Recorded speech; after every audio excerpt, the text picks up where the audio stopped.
దేశ రాజధాని ఢిల్లీలో పరిస్థితి ఆందోళనకరంగా ఉంది. కేంద్ర విద్యాశాఖ మంత్రి ధర్మేంద్ర ప్రధాన్ తక్షణమే రాజీనామా చేయాలని, దేశంలో విద్యా వ్యవస్థను సమగ్రంగా సంస్కరించాలని డిమాండ్ చేస్తూ కాక్రోచ్ జనతా పార్టీ పిలుపునిచ్చిన చలో పార్లమెంట్ ర్యాలీ తీవ్ర ఉద్రిక్తతకు దారితీసింది. వేలాదిగా తరలివచ్చిన విద్యార్థులు, యువత జంతర్ మంతర్ నుంచి పార్లమెంటు వైపు కదం తొక్కారు. పోలీసుల అనుమతి లేకపోయినా ర్యాలీ ముందుకు సాగడంతో భద్రతా బలగాలు నిరసన కాళ్లను అడ్డుకుంటున్నాయి. దీంతో జంతర్ మంతర్ వద్ద ఘర్షణ వాతావరణం నెలకొనగా ఆందోళనకారులపై పోలీసులు లాఠీ చార్జ్ చేయడంతో ఢిల్లీ వీధులు రణరంగాన్ని తలపించాయి.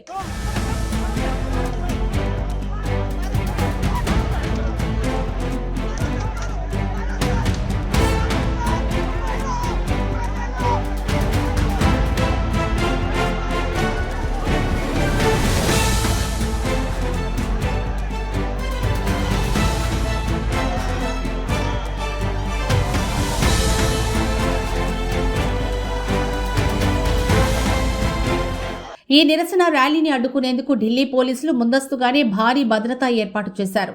రాజధాని వ్యాప్తంగా హై అలర్ట్ ప్రకటించిన అధికారులు 5 కంటే ఎక్కువ మంది గుమికూడకూడదని ఆంక్షలు విధించారు. అయినప్పటికీ దేశం నలుమూలల నుంచి విద్యార్థులు భారీగా తరలివచ్చారు. నిరసన వేదికపై సీజేపీ వ్యవస్థాపకుడు అభిజిత్ దీప్కే మాట్లాడుతూ సంచలన వ్యాఖ్యలు చేశారు. భారతదేశ చరిత్రలోని ఇది అతిపెద్ద మార్పు కాబోతోంది. గత 10-12 ఏళ్లుగా దేశంలో ప్రజాస్వామ్యాన్ని నాశనం చేసే ప్రయత్నం చేశారు. నెల రోజులుగా జంతర్ మంతర్ వద్ద కూర్చొని మీరు ప్రజాస్వామ్యాన్ని పునరుద్ధరించారు. విదేశాల్లో ఉన్నప్పుడు సోషల్ మీడియా ట్రెండ్ మాత్రమే అనుకున్నారు. కానీ ఈరోజు జంతర్ మంతర్కు వచ్చే 4 రోడ్లు కిటకిటలాడుతున్నాయి. మమ్మల్ని పార్లమెంటుకు వెళ్లకుండా ఎవరూ ఆపలేరు అంటూ అభిజిత్ అన్నారు.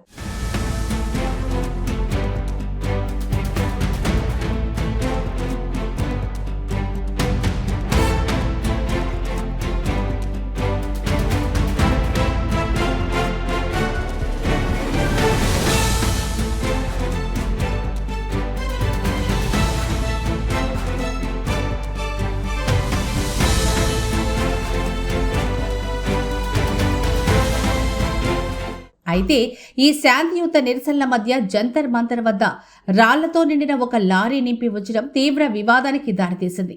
శాంతియుతంగా నిరసన తెలుపుతున్న సీజేపీ కార్యకర్తలను, విద్యార్థులను చెదరగొట్టడానికి, వారిపై రాళ్లదాడి ముద్ర వేయడానికి పోలీసు యంత్రాంగమే ఈ రాళ్ల లారీని తీసుకొచ్చిందా అంటూ విద్యార్థులు ప్రశ్నిస్తున్నారు.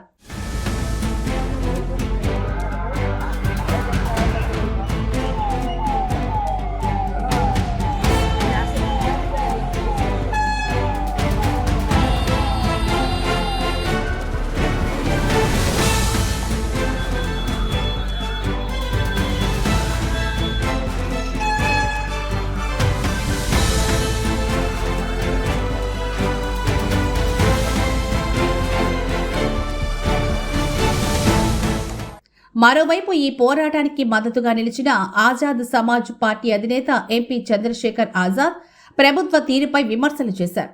ప్రభుత్వం తన ధర్మాన్ని నెరవేరుస్తుంది, పోలీసులు తమ ధర్మాన్ని నెరవేరుస్తున్నారు. భారతీయుడిగా ఈ నేల పట్ల నా బాధ్యతను నెరవేర్చడానికి, యువత బాధను పంచుకోవడానికి నేనిక్కడికి వచ్చాను. యువతకు తీవ్ర అన్యాయం జరుగుతుంటే ప్రభుత్వం చూస్తూ ఊరుకుంటోంది. మేము వీధుల్లోనే కాదు, ఈ పోరాటాన్ని పార్లమెంట్లో కూడా కొనసాగిస్తామంటూ ఆజాద్ స్పష్టం చేశారు. పోలీస్ अपना धर्म निभा रही है। मैं इस मिट्टी का कर्ज उतारने के लिए आज संघर्ष कर रहा हूँ।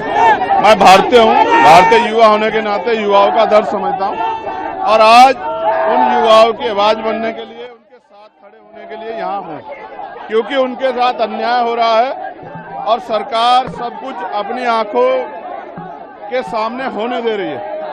अन्याय करने से ज्यादा अन्याय सहना दोषी होता है। मैं दोषी नहीं हूँ, मैं एक भारतीय युवा हूँ जिसको पता है कि युवाओं के लिए खड़ा होना। आज नहीं खड़े होंगे तो कब खड़े होंगे? संसद का मानसून सत्र भी शुरू हो रहा है। संसद में भी खूब लड़ाई लड़ी जाएगी। जितनी लड़ाई संसद में लड़नी है उससे ज्यादा लड़ेंगे। सोनम वांगचुक साहब ने 3 कंडीशन रखी है। क्या? कि इस हंगर स्ट्राइक को खत्म किया जा सकता है अगर कोई प्रतिनिधि मंडल उनसे मिलने जाए, कोई प्रतिनिधि सीजेपी की मांगों को मान ले या फिर कोई प्रतिनिधि मंडल यहाँ पर आए और इनकी बातों को सुने। नहीं, बात उनसे भी बात करेंगे। अभी पहले आज ये वाला कर लें, फिर उस पर भी बात करेंगे। पहले आज ये प्रोटेस्ट देख लें, कैसे लीड करना है, कैसे इसको चलाना है, कैसे लीड कर रहे हैं वो लोग, पहले इस पे काम कर लें, उसके बाद वो नेक्स्ट स्टेप है। बहुत शुक्रिया। పోలీసుల లాఠీ చార్జీలు ఆంక్షలు అమల్లో ఉన్నప్పటికీ విద్యార్థులు ఇప్పటికీ ఆగకుండా జంతర్ మంతర్ వైపు తరలి వస్తూనే ఉన్నారు.